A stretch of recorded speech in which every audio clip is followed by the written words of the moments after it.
condition. The question then arises, can there then be such a thing as an objective heaven or hell? Or are these places merely the product of religious superstition? Is there actual scientific evidence to support their existence? Today's scholars and religious figures are certainly divided. Some talk of reincarnation, others of assimilation into the universal life force. Nobody knows for sure. I'm a pastor. Or do they? I stole money from the church and I lied. Help me. Different cultures and religions experience NDEs differently. Even people of the same religion interpret NDEs differently. The question is, do the Muslim or Christian heaven and hell, for example, appear differently when experiencing an NDE? Reports of these so-called hellish or negative near-death experiences that closely resemble biblical imagery have sparked global interest in the ongoing debate to such an extent that research is currently being conducted by both the academic and scientific mainstream. Certainly the debate has been going on for centuries. Some claim hell is a human invention. Today, it's not just the scientific community that is evaluating the preconceptions of a heaven and hell, but also religious institutions. Some churches even go so far as to say that there isn't a hell, and question whether these archaic beliefs are still valid in the 21st century. But how do these hellish experiences appear? When we die, we go through a fairly rigorous series of events. And a picture that a child drew of nearly drowning, I think, illustrates this better than anything else. And we can see in this picture, the first thing he draws when he nearly drowned is he states that hands reached inside his body and pulled him out. Doesn't identify who these hands belong to. But then these hands plunged him into darkness. As I'm standing there, I've become acutely aware that the darkness isn't just physical, but there is a spiritual component to it. An evil, cold, encroaching. It's like the atmosphere is permeated with a cold sensation, a chill or a terror. Visible eyes of something or someone checking me out. The darkness had it in the atmosphere.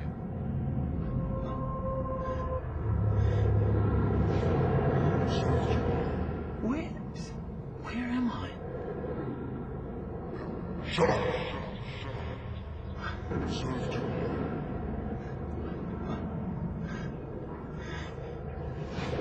You deserve to be here. What? Deserve to be where? Hell House. Now shut up.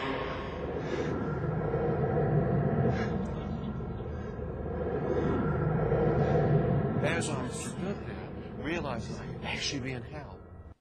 And then I felt my body begin to move. I was strapped to a gurney, but it was like my body began to float. And I'm floating through this smoke. And I'm going faster and faster. And I can't understand what's going on. And I begin to hear voices all around in the smoke. And the voices are crying. The voices are screaming.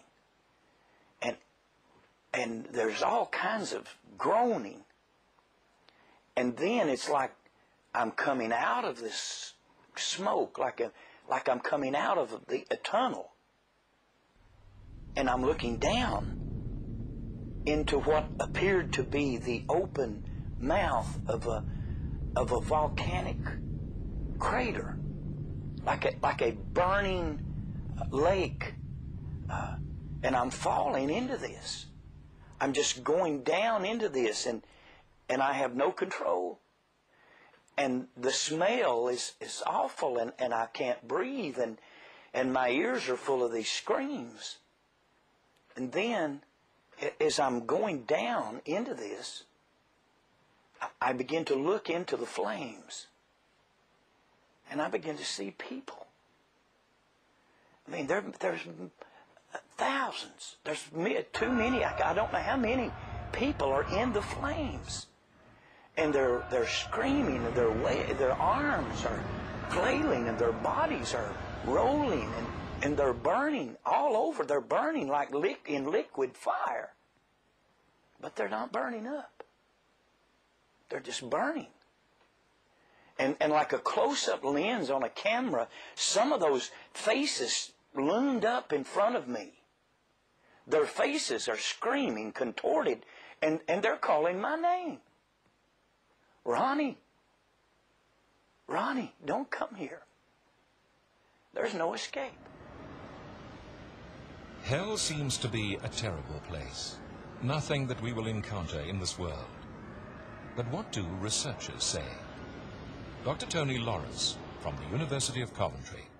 From my position in terms of transpersonal psychology, the psychology of spirituality, which would deal directly with notions of evil and of good, and of hell and of heaven.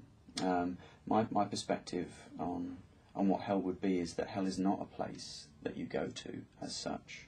Hell is more a conditional state of mind that a person has when they're ignorant of the possibilities in their life, the possibilities for love and joy and happiness, and of leading a meaningful life, so that in fact anyone at any one moment in time, by virtue of just being ignorant of their circumstances and of themselves and their place in the world, would literally be in hell. But it's not a place that you can go to, it's a state of being, for me personally. Yeah. We don't know what happens after we die. For sure, there's no objectively, hell isn't a planet on the other side of Jupiter that we haven't discovered yet. This is clearly a mental phenomena that happens to us when we die. It's real.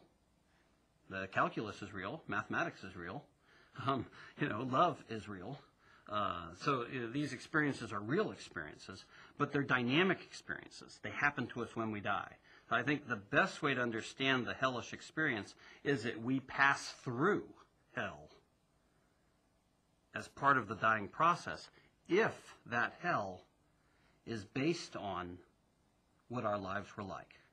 If we're isolated, if we're alone, if we harm others, if we have religious belief systems which incorporate an objectively real hell, if we're afraid of the dark and we don't understand that darkness is part of the dying experience.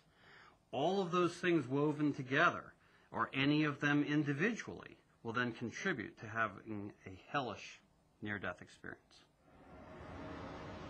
Is the experience then purely subjective?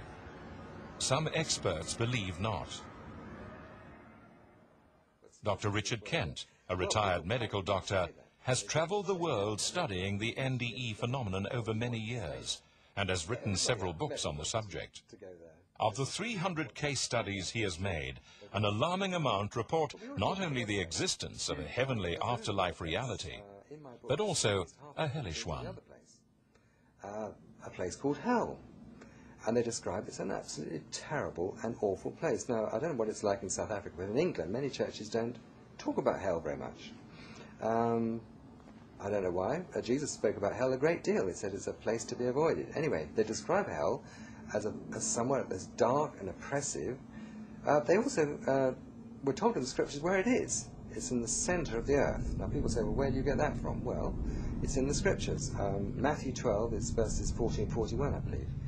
Jesus says, I give you the sign of Jonah. Just as Jonah was in the belly of a great fish for 3 days and for 3 nights, so shall the Son of Man be in the heart of the earth for 3 days and for 3 nights. Now, Jesus talked about hell, or the place of the departed spirits at the time of Jesus, being in the heart of the earth. All right? So it's somewhere in the heart of this planet, I believe.